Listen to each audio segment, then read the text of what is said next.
पिटक और अभिधम्य पिटक। इन त्रिपिटकों से हमें गौतम बुद्ध के जीवनी, उपदेश, संघ के नियम और संघ के दार्शनिक विवेचन का विस्तृत जानकारी प्राप्त होता है। अब हम बात करते हैं जैन ग्रंथों की।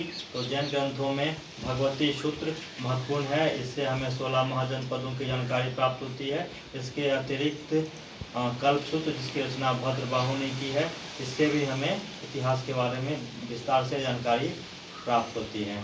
अब हम बात करते हैं धर्मनिरपेक्ष साहित्य की। तो धर्मनिरपेक्ष साहित्य में चाणक्य, जो कि चंद्रगुप्त मौर्य के दरबार में थे, उन्होंने अर्थशास्त्र नामक पुस्तक की रचना की है। उससे हमें मौर्य काल के प्रशासन, समाज, कला के बारे में विस्तार से जानकारी प्राप्त होती है। दूसरा प्रमुख ग्रंथ राजतरंगिणी है, जिसकी रचना कल्हण ने की है।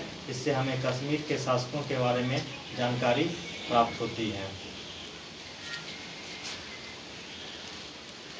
अष्टाध्यायी, जिसकी रचना पाणिनि ने की है, जिसे कि संस्कृत व्याकरण का जनक कहा जाता है।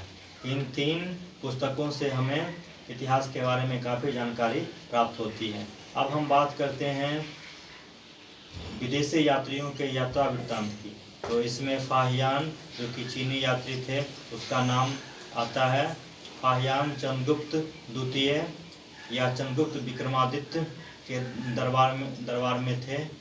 उन्होंने फोयोकी नाम पुस्तक की रचना की है। उनके द्वारा रचित पुस्तक से हमें गुप्त काल के समाज, प्रशासन के बारे में, कला के बारे में विस्तृत जानकारी प्राप्त होती है।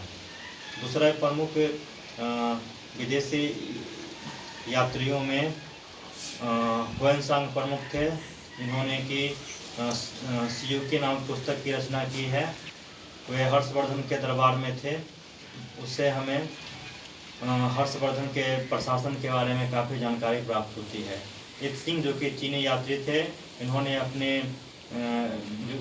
पुस्तक में 7वीं शताब्दी में वह भारत आए थे। उन्होंने अपनी पुस्तक में नालंदा विश्वविद्यालय और विक्रम विश्वविद्यालय के बारे में विस्तार से लिखा है। हम बात करते हैं मेगास्थनीज की, जिसने कि इंडिका पुस्तक की रचना की है। मेगास्थनीज चंद्रगुप्त मौर्य के दरबार में थे और उसने मौर्य साम्राज्य के बारे में काफ़ी विस्तार से लिखा है।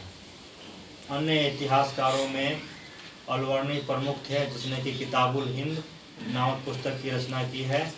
अलवर्णी की रचना किताबुल हिंद से हमें अरब साम्राज्य के बारे में विस्तार से जानकारी प्राप्त होती है। धन्यवाद।